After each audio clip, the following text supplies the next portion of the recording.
Har'as appilikeeshina baay'ee bareedaa ta'e tokko isiniif qabadhee dhufe. Appilikeeshinni kun iskiriinshoot gochuudhaaf isin gargaara. Salphumatti iskiriinshoot gochuudhaaf itti gargaaramtanii bilbila keessan gubbaa gadi haxaa'uun osoo isin hin barbaachifne, akkasumallee vooliyuum batanii fi paawar batanii qaqqabuun isin hin barbaachisu. Appilikeeshina kana al tokko bilbila keessan irratti install gootanii salphumatti iskiriinshoot gochuudhaaf kan isin gargaarudha. Akkaataa itti buufattanii fi akkaataa itti fayyadamuu dandeessan isinitti agarsiisa.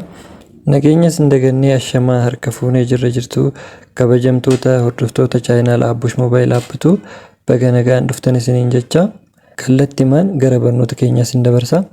Play Store keessan irra ni seentanii Play Store erga seentan booda iddoo sarchii kanarra dhuftanii Screenshot Touch jettanii barreessitan. Screenshot Touch haala kanaan itti barreessitanii achi booda appilikeeshinichi kan lammaffaa irratti argamu kana gara bilbila keessaniitti irratti install ni gootu.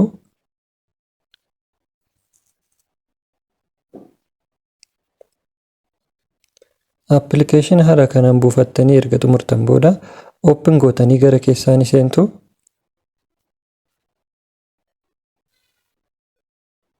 Achi booda OK ni gootu. As keessatti siitingii hedduu qaba. Isin irra deemtanii tokko isaatiin sirreessuu ni dandeessu. Nama tokko isaatiin yoo isinitti agarsiise sa'aatii isin jalaa fudhata waan ta'eef akkaataa itti salphumatti itti fayyadamuu dandeessan qofa isinitti agarsiisa. Start kan jedhu kana al tokko click ni gootu. Achi booda OK ni gootu.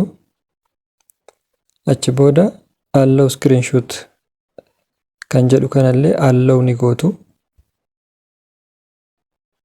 Achi booda isa kanallee haala kanaan banaa taasiftu. Achi booda al tokko of duuba ni deebitu. Ammas start now kan jedhu kana click ni gootu. Achi booda of duuba deebitanii iddoo barbaaddan irra deemtanii screenshot gochuu ni dandeessu jechuudha. Fakkeenyaaf FB irra seenee screenshot godhee isinitti agarsiisa. Hayyee FB irra erga seenne booda suuraa screenshot gochuu barbaadnu tokko irra geeffannee screenshot gochuudhaaf iddoo mallattoo kaameeraa argaa jirtan kana irratti al tokko yoo click isin gootan screenshot isiniif godha jechuudha. Al tokko haala kanaan click yoo irratti gootan haala kanaan screenshot isiniif godha jechuudha. Ani FB irra isinitti agarsiisuu barbaadeti malee isin iddoo barbaaddan irra seentanii screenshot gochuu ni dandeessan jechuudha. Kaameeraa tana iddoo barbaaddan irra kaawwachuu ni dandeessanii. Haala kanaan al tokko qofa kaameeraa tana irra click gochuudhaan iddoo barbaaddan irra salphumatti osoo gubbaa gadi harkisuun isin hin barbaachifne salphumatti screenshot gochuu ni dandeessan isiniin jedha. Viidiyoon har'aaf isinii qabadhee dhufe kanuma.